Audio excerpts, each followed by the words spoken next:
will give the ball to McClendon. He leaps. Oh! He doesn't get in. He fumbled the football. Carolina holds. The game is over. And Carolina has won the game. With 5 seconds, he's going to throw it. Howard leaps. He has it. Touchdown. Carolina back from the dead to tie the game with 2 seconds to go. There is a flag down, but holy smokes. 2 and 4 in overtime games. Carolina 1 and 3. Here from under center. Give off to Greg Little. Little pulls away. Little is going to score. Carolina wins. Snap back, spot down. The kick is cleanly away. It is good! And Nick it's Byler with yes, a 54-yard field goal. And how about them Tar Heels? They do it! Possible win.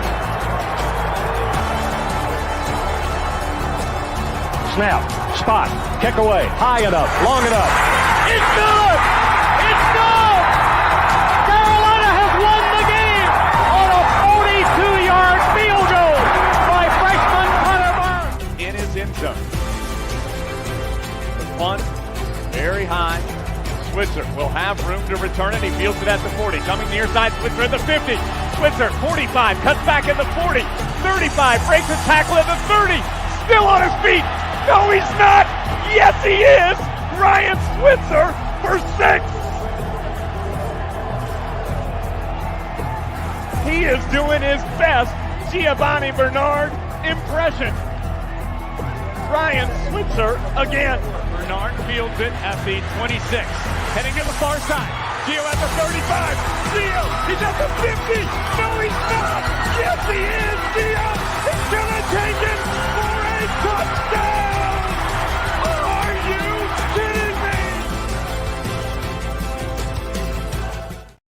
me? What's going on, guys? It's the Heel Tough Blog Podcast, fellas, here with you. It is October 27, 2023, which means that it is 11 years since that last play that you just saw right there in the intro. 11 years since Giovanni Bernard took the punt return back against NC State to pull out I wouldn't say an improbable victory, because Carolina was leading that game by a pretty significant margin, actually led NC State back into the game and then had to have that play to win it. But really one of the most improbable moments in Tar Heel football history for a guy that was not a full-time punt returner. Carolina used him just in special scenarios. They put him out there for that one, and he returns the kick and solidifies what might be the most iconic moment in Tar Heel football history. I know it's been 11 years. Just real quick, what are some of your memories of that game? Unfortunately, that was before we were old enough. I mean, we were still sophomores in high school, so we weren't really able to drive up to Chapel Hill and go to games on our own. Unfortunately, neither one of us were at that game, but I can only imagine what it would have been like to be there, because I was freaking out at my house watching that game. Yeah, I mean, it was Giovanni Bernard saving Larry Fedora's butt, because Carolina blew a 21-3 lead in that game, and it was a game that had no business being that close, but it got that close, and Giovanni Bernard made a play that really ushered in the era of Jones Angell being the voice of the team. That was his first real significant call as the play-by-play voice of Carolina athletics, and it's one that whenever we look back on the history of the rivalry, while it hasn't been a lot of fond moments recently because State's kind of gotten the better of the Tar Heels on the gridiron, we still have that moment, and it's one that'll live on forever. And hopefully we get to make some more fun memories like that starting this weekend against Georgia Tech. Yeah, that is the hope. And look, I mean, Georgia Tech, it's going to be an extremely tough task. Considering that there are a lot of different things that are going against Carolina coming into this game. Of course, the Tar Heels are looking to bounce back this year from the horrendous loss to Virginia. And that's the thing that you really hate if you're a Tar Heel fan coming into this game, because Carolina has struggled against Georgia Tech the last few years.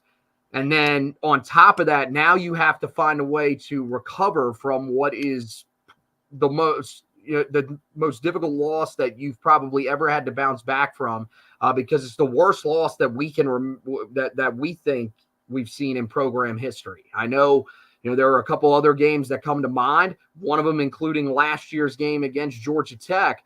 But now you got to do it against a team that has won the last two against you, including absolutely destroying you the last time that you played down in Atlanta. Now, granted, that game was in the Georgia Dome. It was technically a neutral site game.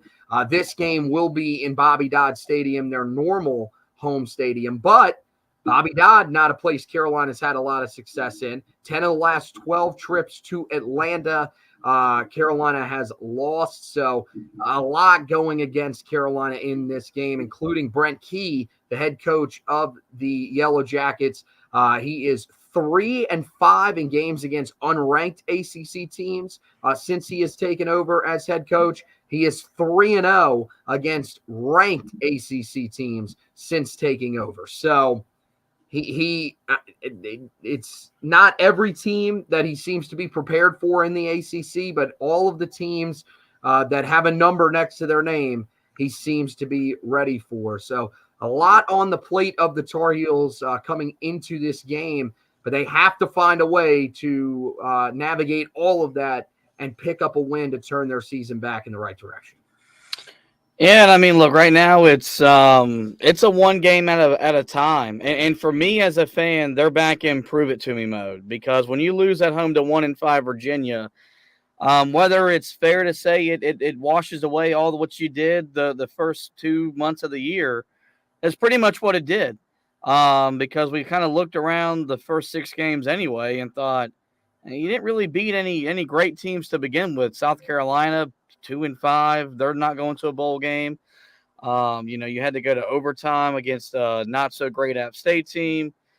Pittsburgh has been up and down. They've beaten Louisville at a time we thought was going to be a big win to help maybe get you a clearer path to the ACC title game, given Louisville's, schedule. Then they go and get blitzed by a Virginia Tech team. And so that's where I am, is that, they've got to get back in prove it to me mode and kind of just forget all the goals and expectations, because right now that stuff's out of their control unless they win. The biggest thing they got to be able to do is not make one loss become two losses become 3, and not allow a repeat of last year have happened. The mantra this whole offseason was going from good to great. I think last weekend was a great example that they've still got some work to get it to do if they want to become a great team.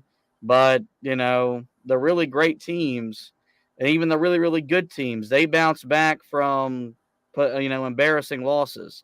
And that's going to be the task, and that's going to be the challenge for Mack Brown and the staff, is to get their team ready to play and against an opponent that's going to be pretty confident they can beat you for a third straight year.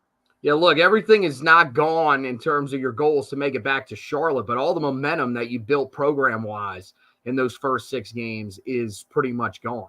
So now you've got to sort of reset, because, if you lose this game, you're probably sitting there as a Tar Heel fan and probably inside of that program saying, here we go again. This is going to be the same thing that's going to happen to us 2 straight years. And I mean, again, I mean, we'll talk about it a little bit more later, but I mean, I think there's more than even just this season that's on the line on Saturday against the Yellow Jackets. Now, when you look at this Georgia Tech team, it's somewhat similar to a year ago, but I think especially offensively, it's a much better group than the team you faced last year. Team's 3-4 overall. 2-2 in conference play. They are really one of the weirdest teams that you will see right now in the sport. Speaking of, Carolina's had their ups and downs. Well, Georgia Tech, I mean, good God almighty, this team is just one of the weirdest teams we've seen in a long time. They beat Miami, just like Carolina did. Significant win for them. Actually beat them on the road down there in, a pretty crazy game. Miami basically had to hand them the game, but still they won it. But in the meantime, they have lost games to Bowling Green. And then last week, they got absolutely destroyed by Boston College at home. And don't get it wrong, Boston College has been playing better, but to get beat down as bad as they did at home really just does not make a whole lot of sense at all. Offensively, though, as I mentioned, better team than a year ago, 29.7 points per game, 434.1 yards of total offense per game, 265.0 through the air, 169.1 on the ground. Haynes King, really strong first year with the team so far. They've used his arm a lot, but also used his legs.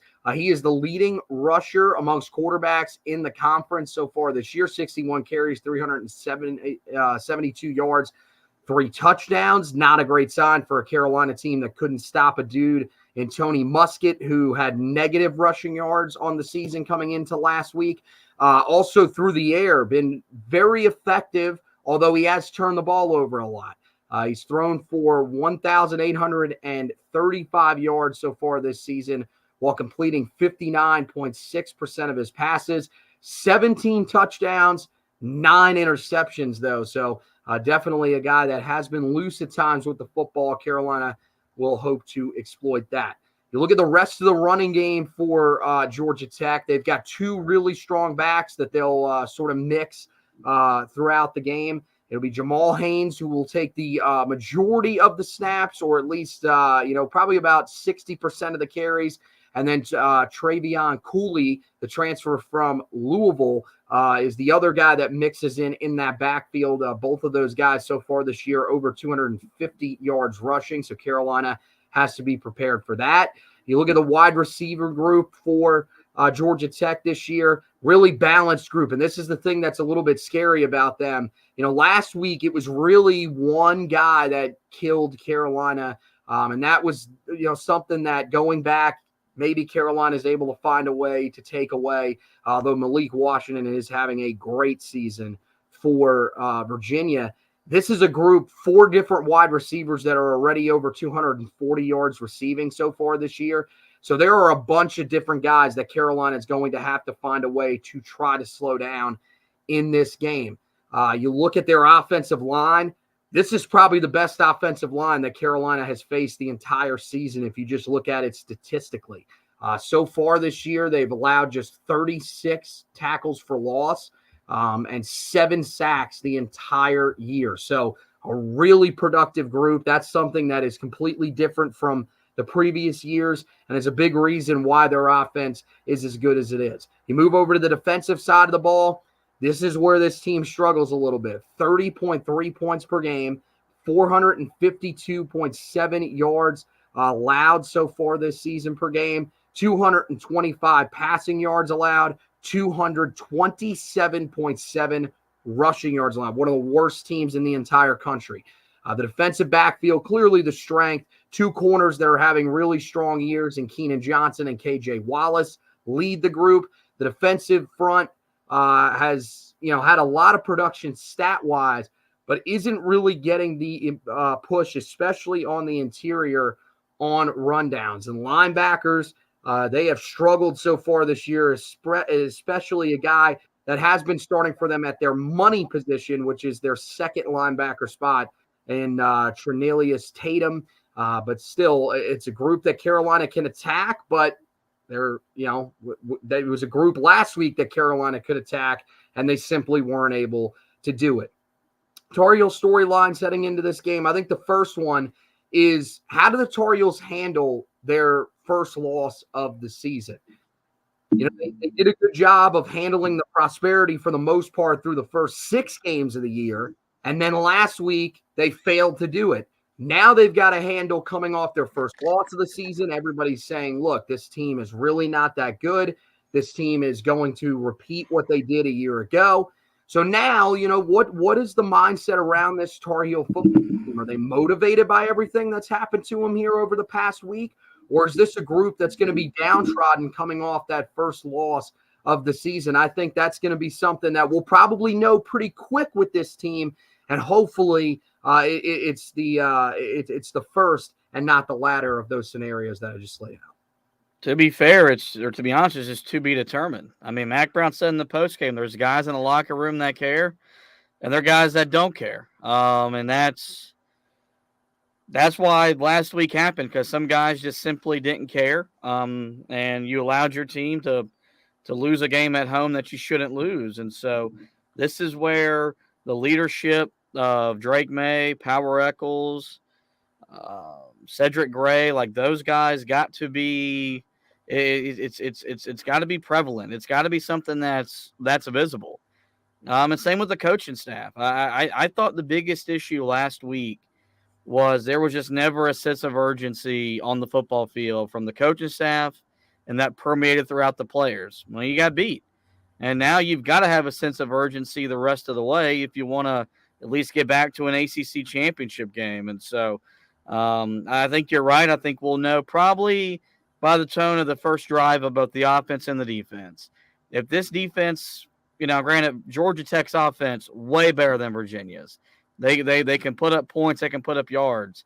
But if they move the ball as easily down the field as Virginia did to start the game last week, we might know what type of game it's going to be. And on the flip side, on the offensive side, this is a defense that struggled for the Jackets, where Carolina should be able to put up kind of points and yards at will if you got the right mindset going in. And so I think we'll know either way in the middle part of the first quarter if this team's ready to go, or if this team is dealing with a hangover from last week's disappointment. Yeah, and I mean, look, those comments from Mack Brown were very interesting after the game. Well, it's troubling. I don't know. See, I don't remember if it was care. I think what it is that guys simply just thought it was going to be an easy game. There were guys that were on the roster, and you really wonder. I mean, if there were guys that were there last year, it's unforgivable. Like, come on. You were there last year. You remember the Georgia Tech game. There's no excuse. For guys that were not there a year ago, it's still very concerning, because it's like, you're undefeated. Like, you should be able to get up for every single game, and they simply weren't able to do that. This one is one of those ones where, yeah, it's not a rivalry, but Georgia Tech, this game means something to Georgia Tech. It has for the last 2 years. And their history against you is something that you have to take into account. This Tar Heel team, look, there are games coming up later on in the season that you would expect them to be very motivated for. With Duke, NC State, you would hope that they're more motivated for those games than just about any game on the schedule. There should not be any game the rest of the season that they are more motivated for than this game, because you just got beat by a team that is just complete garbage. And I mean, now, honestly, if you lose this game, you could just, this whole season could just be flushed down the toilet. Yep. Like, there is a chance you could go 7-5, maybe even 6-6 if you're really just not that prepared for Campbell. Like, it could get really, really bad. So this game, there should be motivation to shut everybody up and to show that last week was just a complete F up, and that now you have completely changed your mindset around the team. Because if you come out, especially if you come out and start the game slow and look lethargic, man, there's going to be so many questions about the guys on this roster and about the coaching staff. So there's motivation from both sides. I mentioned the struggles that Carolina has against Georgia Tech, and that's another huge thing that I think everybody's going to be watching in this game. It's not just the struggles here recently against them, but 10 of the last 12 times you've gone to Atlanta, you've lost to this program. And I get it, man. There were times where this program was really as good as it got. It was them and Virginia Tech in the ACC Coastal year in and year out battling.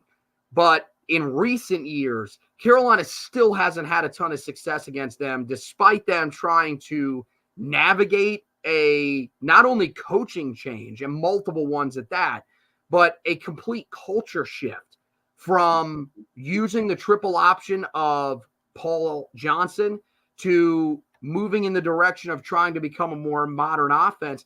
And Carolina still hasn't really been able to figure this team out.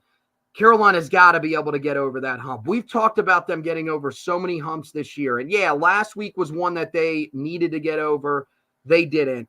This is one, though, that you can get back on track and get over another hump, which is finding a way to beat a Yellow Jackets program that has really just owned you for the better part of 2 decades. I mean, the 2 wins since in the last 12 appearances was the 2015 comeback where you were down 21-0. You come back and win that game. And then Sam Howell's freshman season, they went down there and beat a Jeff Collins team rather handedly. And, the 21 game was a neutral site game, so it technically doesn't count, but you still traveled to Atlanta and got your ass kicked. And that's just kind of been the moral of the story. We get on a plane, we fly to Atlanta, we get beat, we come back home. It happened under Butch Davis, happened under Larry Fedora. It hasn't technically happened so far under Mack Brown, but you lost a game basically within the city limits. And so this has been something that, when you look at what really hindered some Carolina teams from making the ACC title games in years past, it was this game in this setting against some good but not great Georgia Tech teams. We're not, this isn't a Georgia Tech team or a program that was going to the Orange Bowl twice in a 5-year span that we were losing to. You're losing to a Georgia Tech program that was fighting to make a bowl game half the time.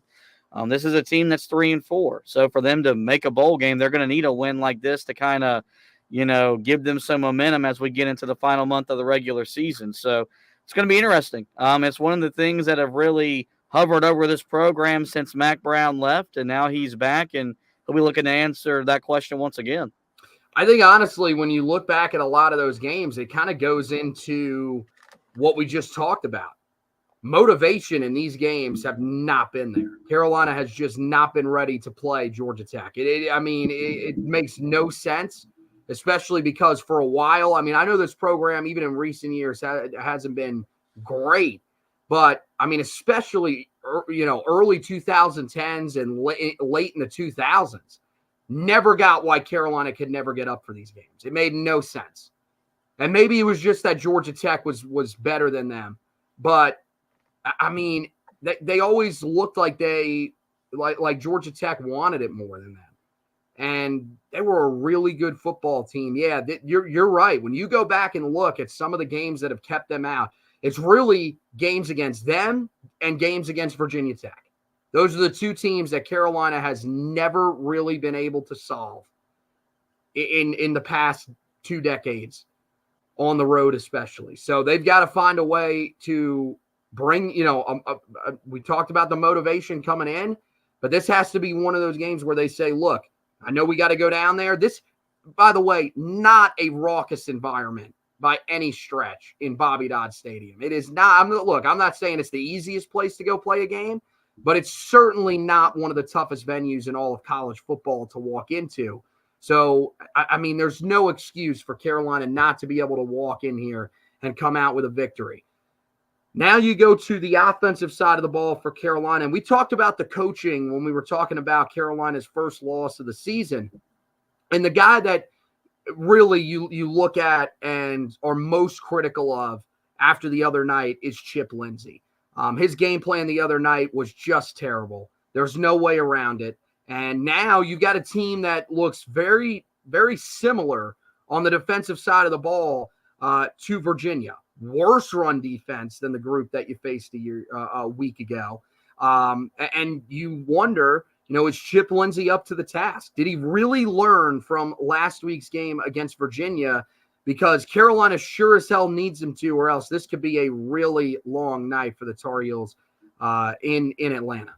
Yeah, I'm going to go back to prove it to me mode. Prove to me that you learned from your mistakes. Because your game plan to start the Miami game wasn't great. You kind of just weathered the storm, got to halftime, made the adjustments. Your game plan the other night, first half, second half, in between, never really made a whole lot of sense. And you're going up against a team that can't stop the run. And, I know there's going to be the national media is going to want to see Drake May respond. The best way to see him respond is let him run the ball so he can pick and choose when he wants to throw the football. And so we're gonna have to find out. There's no excuse for Carolina not to. They should be able to move the ball at will and score virtually on every drive because Georgia Tech's defense doesn't have a whole lot of resistance to offer. But until it happens, I'm not going to believe it because the game plans the last 2 games have been iffy outside of the offensive production. Yeah, look, to his credit, he adjusted against Miami and figured out, okay, maybe I should actually start running the ball with Amari and Hampton because they can't stop it. And in that game, the reason that I was willing to forgive him a little bit in that game was because Miami's run defense coming into that game was one of the best in the entire country. Last week, there was zero excuse. What were you going to say? You really thought a team that allowed 177 rushing yards a game was going to find a way to stop the run? And they didn't. They never did. And yet that was not your game plan at all. And he never adjusted. I still, to this day, do not understand what the hell he was thinking. Honestly, you need to forget that you have Drake May. Forget that forget that he is your quarterback. You need to run the game plan to what you see on film from Georgia Tech. Take what's there for you. Drake May is an elite quarterback. And yes, if you need drives late in the game, that's when you turn to him and rely on him and say, dude, go win me the game. Go make me some throws. That's when you use your elite quarterback like that. Other than that, it's just malpractice and it's mishandling him when you choose not to use something that is his biggest asset.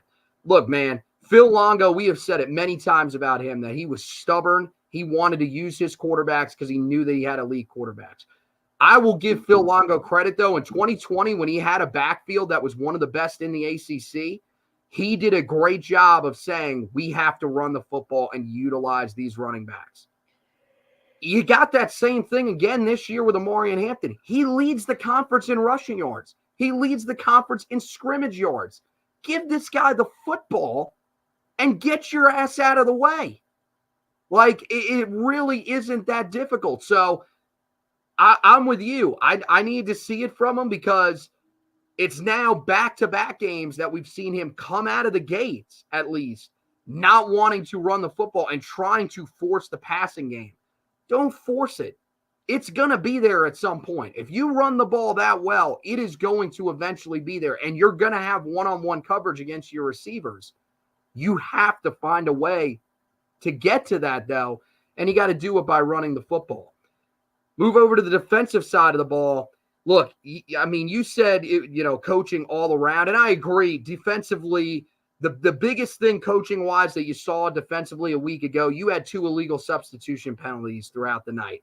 Unforgivable, cannot happen. But really, defensively, it was about the execution, especially in the front 6. My question coming into this game for this Tar Heel defense is, can you find a way to execute better in the front 7? I know that things weren't great in the secondary last week, but I do think a lot of that was just the game plan from Georgia Tech to try to get the ball out quick on those downs. And hey, it worked in large part because you weren't great on first and second down as well. But I really think the biggest issue that Carolina had last week where they were not winning up front, especially on rundowns, they have to be able to be better at doing that this week, or else Carolina could be in for a shootout. Look, your best players can't be invisible, and that's what happened last week where, Kamen Rucker's impact wasn't where it needed to be. Miles Murphy, got bullied like a 4th grader at the playground at recess. Kevin so Hester he looks like he's looked basically the majority of the past 2 years. Yeah. Yeah, Kevin Hester Jr., a guy that, kind of does his job quietly, but when he doesn't do his job, gets exposed. Travis Shaw had nothing. Des Evans has taken the last month off, it basically feels like. All that's got to improve, because when we talked about the defense looking better, giving up, 22-ish, 23 points per game and really competing, not giving up a ton of yardage, it was because the front 4 was doing its job. Because when they do its job, you got 2 great linebackers to make plays, and you've got a secondary that's proven to be, opportunistic and make plays in the passing game. And when that doesn't happen, this defense is going to get torn apart. And, you're probably going to expect to see a few more crossing routes across the field this week because Virginia dialed up a few of those. And you got to account for Haynes King's ability to run the football. something that Carolina has struggled with, really historically. And since Gene Chizik became the defensive coordinator, being able to take away the running game from the quarterback, and so it's going to be a challenge. And maybe the first 6 games was just fool's gold because you weren't playing good offenses. The problem is you didn't play a good offense last week, gave up 31 points. This week you're playing an explosive offense, so we might need to be prepared for a Big 12 type of game where it could be 49-45 entering the fourth quarter. I mean, yeah, you're not playing. I mean, South Carolina's passing game was really, really good. I mean, Miami came in; they were a really good offensive team. That's the team where it makes you think to yourself, "Is it really fool's gold?" I mean, I know they threw for a lot of yards, but as you said when we recapped that game, a lot of that was due to it got late. Carolina was just trying not to get beat over the top, even though they did. I mean, look, this is a really good offense. There's no doubt about that. The thing that's just mystifying to me, like you said, the mobile quarterback. And I get, look, they have not played great in the last few weeks. Honestly, the team, I mean, it's just terrible. Syracuse, when they came in against Carolina, though, Garrett Schrader with his legs was a problem. And Carolina found a way to take that away. Then you get into last week against the guy. And I don't know, look, maybe it was just that they did not expect Tony Muskett to run. He really hadn't done much of that so far this year, and maybe that caught him off guard. This game, there is zero excuse. There is plenty of tape of Haynes King running the football. He's the leading rusher amongst quarterbacks in the conference. There is zero excuse for you not to be able to have a game plan for this dude heading in. And look, Carolina's got to win in the front 4, that's for sure. I was very critical of the interior of this defensive line. Really just as a whole, because I think it's not only in the run game, but they've also struggled to get, on passing downs, to get any sort of pressure on the quarterback. This edge rusher group, look, I love what they are doing pass rush wise. I still think, you even the other day against Virginia, you saw good moments from Kamen Rucker. You saw good moments from Bo Atkinson. Des Evans was not great, but you've seen moments in just about every other game where he's been able to get after the quarterback on passing downs. This group cannot contain the edge consistently. It is just, I mean, they did it for two weeks against Syracuse and against Miami. They did not do it last week at all. They've got to get back to being able to do that. And look, if they don't win up front, it's gonna be tough for Carolina in this game to not allow them to put up. I mean, 34, maybe even in the 40s. This could be what we're used to seeing Carolina do the last couple of years, and I'm hoping that we don't have to get back to that. Last storyline in this game is one that we sort of hinted at a little bit earlier. But this game really determines the direction of the 2023 season. And so in turn, it really determines the direction of this program as a whole and probably the future of Mack Brown in Chapel Hill. If Carolina loses this game, this could be the beginning of the end for Mack Brown. Really could, because it's going to be hard to believe this team finds a way to stop the bleeding if they lose this game. You look at the games that remain on their schedule, this is probably, believe it or not, even with everything they have going against them, their easiest remaining ACC game. So Carolina needs this one badly to turn things back in the right direction and to avoid this becoming the tailspin that it was a year ago. It's up to these guys, and look, that's going to be pressure, but you have to deal with it, and it should also be a big part of that motivation factor that we talked about earlier. Yeah, I don't think you're wrong to say, Mack Brown 2.0 kind of hangs in the balance in this game, because if you lose it, that's 3 straight losses to Georgia Tech. You're now 6-2, and the chances of you making the ACC title game at that rate are slim and none. And there's reason for you to be doubtful this team's going to win tomorrow night. Just because this team, when they lose, they've had a really tough time responding, and some of the messaging coming out of the program this week has been kind of troubling. But what you're hoping is that the coaching staff and the players learn from last year. because you talked about it all offseason. You addressed it. Like it wasn't an elephant in the room. You identified we lost 4 straight games. That wasn't acceptable. And you vowed not to let a type of loss bite you in the butt again. Well, this doesn't redeem what happened last week. The only way you can really forgive what happened last week is if you went out and win an ACC championship, which is hard to right now. It's hard to imagine. So, I think kind of like we said, we'll know from the beginning if we got a team that's invested, if they're dialed up and ready to go, or if this is a team that is going to let one loss become 2 and really derail their season. Yeah. So let's get into our keys to the game for this matchup with Georgia Tech, and sort of sticking with what we just talked about right there. The first key to the game is come out ready. Carolina, when they've gone on the road historically against Georgia Tech, they just don't look like a team that's been prepared. And this has been an issue at times under Mack Brown as well. But, for the most part, Carolina looked ready for just about every single game that they played to begin this season. The one game that you would say before last weekend was probably App State. So both games that you haven't come out ready. Which one? The Pittsburgh game you weren't ready to play because you got down. Was it 14-0? Were they down 14-0? Or no?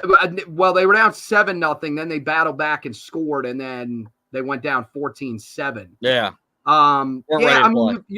You've had that moment where they weren't ready to play. I mean, that one was also first road game of the season, so you really wondered if that was just part of it. But this game, there's zero excuse. You've got to come out ready to go. And look, does that mean that you have to jump out to a 14-21-0 lead? I mean, you don't have to, but you just have to look like you are ready to fight in this game, because last week you didn't. Last week you looked like you thought it was going to be easy. And this is another one of those teams where guys could look and say, well, they lost to Bowling Green. And last week they got beat down at home against Boston College. So why shouldn't we be able to go in there and do that? Guess what? That's for us to say. People were saying that last week. Well, you got to blame the fans' mindset. Guess what? The fans can think that it's going to be an easy game. They're allowed to think that. Now, if you thought that last week, you don't really know the history of Tar Heel football. You should be a little bit more paranoid.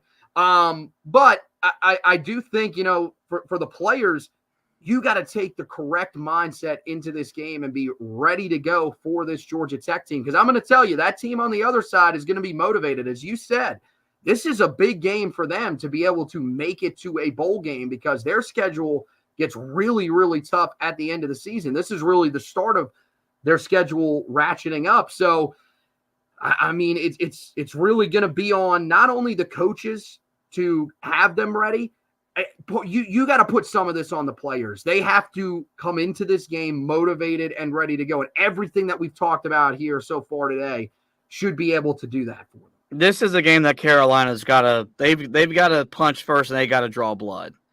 To me, this is a game where if you win the toss, go get the football and go put 7 on the board.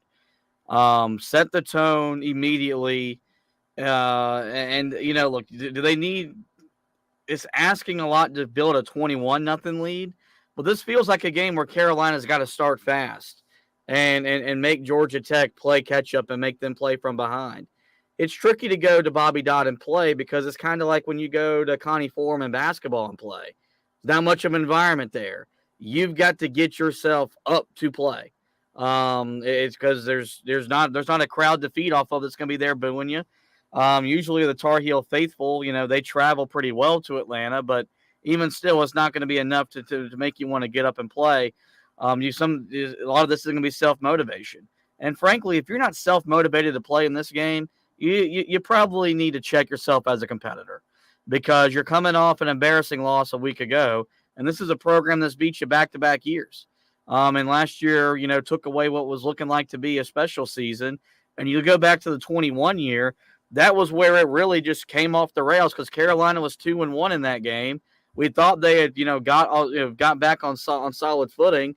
You win that game, you're 3-1. That year probably plays out a little bit differently. That doesn't happen. So, To me, this is a game where Carolina's they've got to be the aggressor right away, not allow what happened last week to happen, because if you allow Georgia Tech to punch first and hang around in the game, that belief in them is not going to go away. And as you've learned the hard way, they're a hard team to put away. Second key to the game is run the damn ball. Like, there's just no other way to say it. You got to be that harsh, because apparently this staff just cannot figure out that the strength of this offense is running the football. I get it. You've got Drake May. You've got a really good future NFL receiver in Tez Walker, but those guys are still going to get their yards. In this game, against a run defense that is one of the worst in all of college football, you should run the ball from the word go until they can stop it. And I mean it. Look, I want this team to become Army in this game. Run the football. And I mean, if you don't pass the ball but 6 times in this game, I wouldn't even care. I want to see this team just absolutely kick this Georgia Tech team's ass up front and run the ball down their throats, because every other team that's played them has done it. So there is no excuse for you not being able to do it. One of the things that hurt them last week against Boston College was that you had a guy in Tom Castellanos who was mobile, could use his legs. Don't know if you saw what happened on the first drive of the second half against Virginia Tech. Apparently Chip Lindsey didn't. They ran Drake May, and what was he able to do? Scored a touchdown and was a big part of why Carolina was able to move the ball on the ground at that drive. He's capable of running the football. I know you don't want to do it often, and it shouldn't be a part of your game plan probably, in a couple of weeks against Duke. But in this game, against a team that can't stop the run to save their life, use him a little bit too. But whatever you do, you better run the damn ball, or else my foot will go through the television. What's the point in building the type of running back depth you've built if you're not going to utilize it? This should be a game that Omarion Hampton touches the ball minimum 25 times, or we should see British Brooks, because he's given Omarion Hampton a chance to catch his breath. And this, when I talk about the messaging, and Mack Brown said after the game, our motto is run the football. But yet your running back, who had 5 rushes for 32 yards in the second half, only touched the ball 5 times. And this is where the Mack Brown's inability to be the type of coach he needs to be has cost Carolina the game, because you don't specialize on one side of the ball. You're a CEO. You're an overseer. You should have been willing to get in your coordinator's ear and tell him run the football, because you're sitting there watching him run for 7 yards. I'm not no mathematician, but 7 yards is a pretty good run play.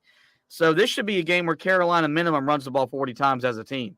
And this should be a game where they should be able to rush for 175, 200 yards, no problem up front, because they should be able to move guys. And so, this should be something where Carolina should run the ball to set up the run. They shouldn't run to set up the pass. They shouldn't pass to set up the run. No, you run to set up the run, to run. It's like when I watch Carolina basketball, when I say run. Tomorrow night, run. You get 2nd and 1, run. I don't care if it's 2nd and 27, run the football. Well, I mean, yeah. But my thing, the biggest thing, you need to run it on first down at the least. You ran 21 pass plays out of the 36 first down plays you called last week. How's that possible? This game needs to be a completely different mindset. Last key to the game, got to win up front on defense. Yeah, you've got to do it on offense, but I'm confident that with the struggles that Georgia Tech has had, Carolina should be able to do that up front in this game. Defensively, it's a non-negotiable. And it really starts with that, with the guys in that front four. They've got to be better than they were a week ago. And they've got to find a way to be able to win their one-on-one matchups and slow down this running game. I mean, look, they've been able to get after the quarterback for the most part throughout the year. I've been pretty happy with what I've seen from them pass rush wise. But if they can't win in the run game, none of that's going to matter. You need your edge rushers to find a way to seal the edge better. And look, if that means that you have to take certain guys off the field at times to find guys that can hold that edge better, then you got to do what you got to do. Their depth there got hurt a little bit this week with Jacoby Cowan being out for the season. But there's still no excuse. You should still have guys up there that can handle sealing the edge, and you've got to find a way to slow it down because you can't keep putting everything on Cedric Gray and Power Echols. They did that last week. It looked a lot like what you saw last year, and that's why they allowed as many yards as they did. Yeah, those guys are great. But guess what? Look at where they're playing off the ball. If running backs are getting to that level and quarterbacks are getting to that level, they're picking up at least 5 yards typically a pop. You have to be able to win up front, and it's just about bringing your jockstrap, especially for those interior guys. Myles Murphy, you can't be disappearing, man. You need to be the guy that we saw the previous 2 weeks, and you need to be that guy every single week. Because if you're not, then this group's going to struggle. So in order for Carolina to win this game and to prevent Georgia Tech from turning this in to a game where they score in the high 30s, mid 40s, Carolina's got to be able to win up front. Yeah, no, I'm glad you said it before I said it. This is a pride game. This is all about how much do you give a damn? Are you gonna let another team push you around, or are you gonna stand up to the challenge and be ready to respond?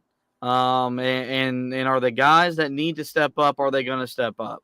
And if not, I'd rather us go down trying to find other dudes that are gonna give it or that are gonna try to help us than watching the same dudes get bullied, for a second straight week. I thought the staff, for the most part, done a good job rotating dudes up front. It's easy to rotate dudes when you're winning games and you're holding double-digit leads. There wasn't a whole lot of defensive rotation up front last week, given the lack of production you were getting from dudes. If that's the same case this week, put some other guys out there, see what else they got, because as good as Georgia Tech is, as explosive as they are, and I know their offensive line numbers aren't bad, you've still got dudes that should be able to overwhelm them. You pushed around an SEC offensive line, for God's sake. Like you've done it against SEC level talent. And we said then that maybe the worst thing they did was put that type of effort on tape, because now we can hold them to that standard. I'm not asking for that type of performance, but I'm asking for that type of effort because it leads to that type of performance. So hopefully, the guys, Kamen Rooker, Des Evans, they lead the charge. And the other guys that we need to follow suit, they follow suit, and then they play much better than they did the week before. All right, it's time for predictions. What do you see happening tomorrow night, 8 o'clock on ACC Network down in Atlanta? I got to stick with what I said on the Weston Walker Show on WFNZ earlier today. I think Georgia Tech wins. This game is one that